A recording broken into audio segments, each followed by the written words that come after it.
स्वागत है दोस्तों एक नए वीडियो में। आज मैं लेकर आया हूं आप लोगों के लिए स्टेट बैंक ऑफ इंडिया का मल्टीपर्पज़ एप्लीकेशन फॉर्म।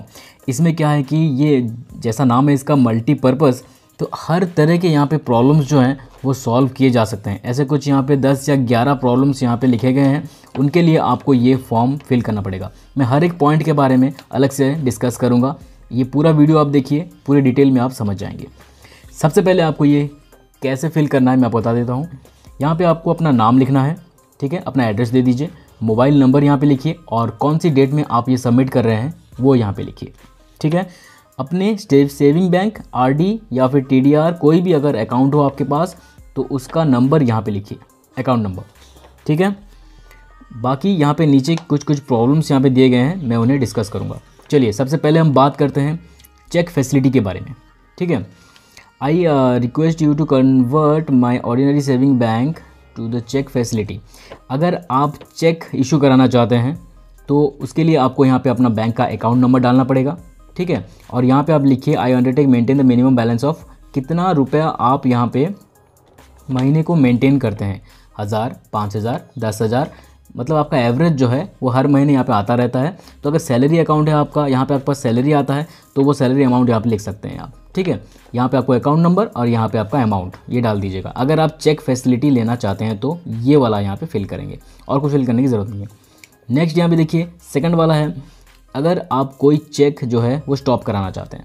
कई बार ऐसा होता है कि आप चेक इशू किए हैं लेकिन वो चेक शायद खो गया आपसे या फिर कहीं स्टोलन हो गया, चोरी हो गया, तो उस चेक को आप यहाँ पर ब्लॉक कर सकते हैं।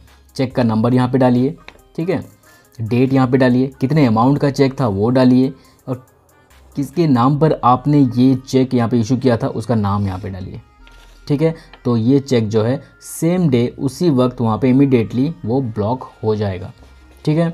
चलिए नेक्स्ट है आपका क्लोज माई अकाउंट। अगर आप अकाउंट क्लोज़ करना चाहते हैं तो उसके लिए भी ये फॉर्म फिल कर सकते हैं आप। यहाँ पे देखिए थर्ड वाला ऑप्शन जो है, मैं अपना अकाउंट जो है वो बंद करना चाहता हूँ और ट्रांसफ़र जो है मेरा जो बैलेंस है वो मेरे इस अकाउंट पे ट्रांसफ़र हो जाना चाहिए बोल के यहाँ पे अकाउंट नंबर आप लिख दीजिए, ठीक है। और जो भी अनयूज्ड चेक हैं उसके सीरियल नंबर यहाँ पे कितने से कितने तक चेक यहाँ पड़े हुए हैं और एटीएम कार्ड भी मैं सरेंडर कर रहा हूँ बोल के यहाँ पे आप देंगे। मतलब टोटल सारी चीज़ें यहाँ पे आप दे देंगे, सबमिट कर देंगे, ठीक है। तो ये सबमिशन का एक यहाँ पे ऑप्शन दिया गया है। और reason of closing the account यहाँ पे लिखा हुआ है, किस लिए आप ये अकाउंट क्लोज़ कर रहे हैं। आप शिफ्ट हो रहे हैं, इस शहर से जा रहे हैं, बाहर कहीं जॉब करते हैं, तो ये डिटेल आप यहाँ पे लिख सकते हैं, ठीक है।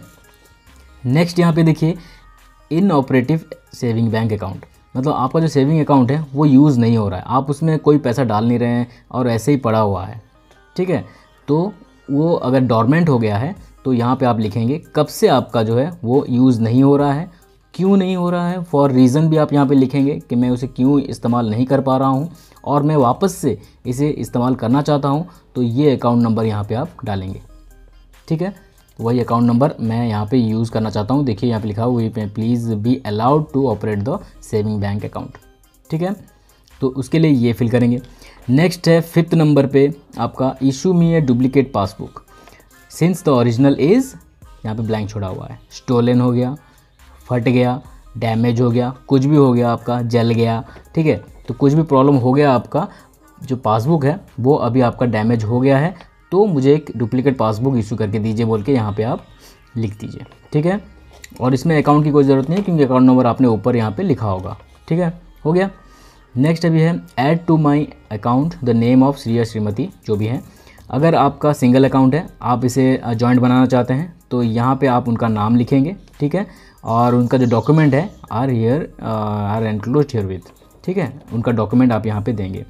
मान लीजिए आप सिंगल थे, अभी मैरिड हो गए हैं, तो अभी अकाउंट यहाँ पे ऐड करना चाहते हैं तो यहाँ पे आप उनका डिटेल दे दीजिए, ठीक है। नेक्स्ट है चेंज माय नेम। अगर आपका नेम यहाँ पे थोड़ा बहुत कुछ चेंजेस हुआ है, नेम की स्पेलिंग चेंज हुई है, तो यहाँ पे उसके डॉक्यूमेंट के साथ आपको यहाँ पे लिखना पड़ेगा। जो भी यहाँ पे चेंज हुआ है, जो भी आपका ओरिजिनल नेम अभी हो चुका है चेंज होकर, वो यहाँ पे आप लिखिए, ठीक है। और जो भी आधार कार्ड, पैन कार्ड जो भी उसके साथ आपका चेंज मतलब हो गया होगा, तो आपके आधार कार्ड में भी चेंज हुआ होगा, तो वही आधार कार्ड का यहाँ पे कॉपी आप यहाँ पे अटैच करेंगे, ठीक है, हो गया।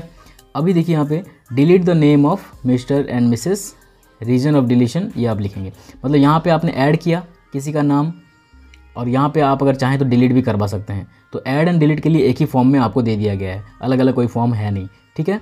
तो इसमें आप उनका नाम डाल सकते हैं और क्यों डिलीट कर रहे हैं वो भी आप यहाँ पे लिखेंगे, ठीक है। पहले वो मेरे पार्टनर थे, अभी मेरे पार्टनर नहीं है, वो डिटेल करके लिखेंगे और क्या, ठीक है। तो ऐसा ही कुछ है, मैंने अभी तक कुछ करवाया नहीं है इसके बारे में, तो वैसा ही सिस्टम है, पता नहीं इस कैसा फॉर्मेलिटी मतलब होगा, बैंक में जाके आपको पूछना पड़ेगा, ठीक है। नेक्स्ट यहाँ पे देखिए 9 में चेंज माय कॉन्टैक्ट नंबर। अगर आपका मोबाइल नंबर चेंज हुआ है, ठीक है, बैंक में आप अपना मोबाइल नंबर चेंज करना चाहते हैं, तो यहाँ पे आप अपना वही वाला नया वाला मोबाइल नंबर यहाँ पे देंगे, ठीक है। उसके बाद accept my standing instruction to transfer the rupees to my RD या फिर लोन अकाउंट। मान लीजिए बैंक में आपका कोई आरडी या फिर लोन अकाउंट चल रहा है, ठीक है, तो उस अकाउंट में आप 1000 रुपये, 2000 रुपये, 5000 रुपये ट्रांसफ़र कराना चाहते हैं, तो ये आरडी का अकाउंट नंबर आप यहाँ पे लिखेंगे। आपका अकाउंट नंबर तो यहाँ ऊपर लिखा होगा, ठीक है, तो आरडी का अकाउंट नंबर आप यहाँ पे लिखेंगे, कितना रुपये आप ट्रांसफ़र कराना चाहते हैं वो यहाँ पे लिखिए और वो ट्रांसफ़र कर देंगे, ठीक है। अगर आप एड्रेस चेंज कराना चाहते हैं अपना, तो 11 नंबर पे यहाँ पे देखिए एड्रेस भी चेंज कर सकते हैं। चेंज माय एड्रेस एज, जो नया वाला एड्रेस है वो यहाँ पे डालिए और उसका डॉक्यूमेंट भी आपको यहाँ पे सबमिट करना पड़ेगा, आधार कार्ड या फिर ड्राइविंग लाइसेंस या फिर घर का कोई इलेक्ट्रिसिटी बिल या फिर कुछ भी और रेलिवेंट डॉक्यूमेंट होगा तो वो यहाँ पे आप डालेंगे, ठीक है। 12 और 13 जो है ये खाली छोड़े हुए हैं। अगर इन सब के अलावा कोई और यहाँ पे प्रॉब्लम है आपका, तो वो आप यहाँ पे मैनुअली लिख सकते हैं और सबमिट कर सकते हैं। फिर आप यहाँ पे अपना सिग्नेचर करेंगे, ठीक है, यहाँ पे अपना वही वाला सिग्नेचर करिए जो भी बैंक में है।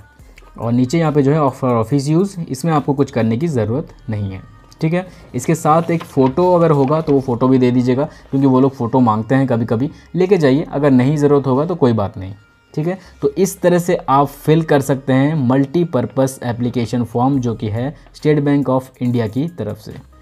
तो मेरी इस वीडियो से आपको अगर हेल्प मिली हो तो वीडियो को लाइक ज़रूर करिए, और अगर कोई डाउट्स रह गए हो तो मुझे कमेंट सेक्शन में पूछिए, मैं उसका रिप्लाई डेफिनेटली करूँगा। सो वीडियो अगर अच्छा लगा हो तो सब्सक्राइब करिए, मुझे सब्सक्राइबर्स की बहुत ज़्यादा ज़रूरत है। Thank you so much for watching. मिलते हैं अगले किसी और इन्फॉर्मेटिव वीडियो में। टिल देन, जय हिंद।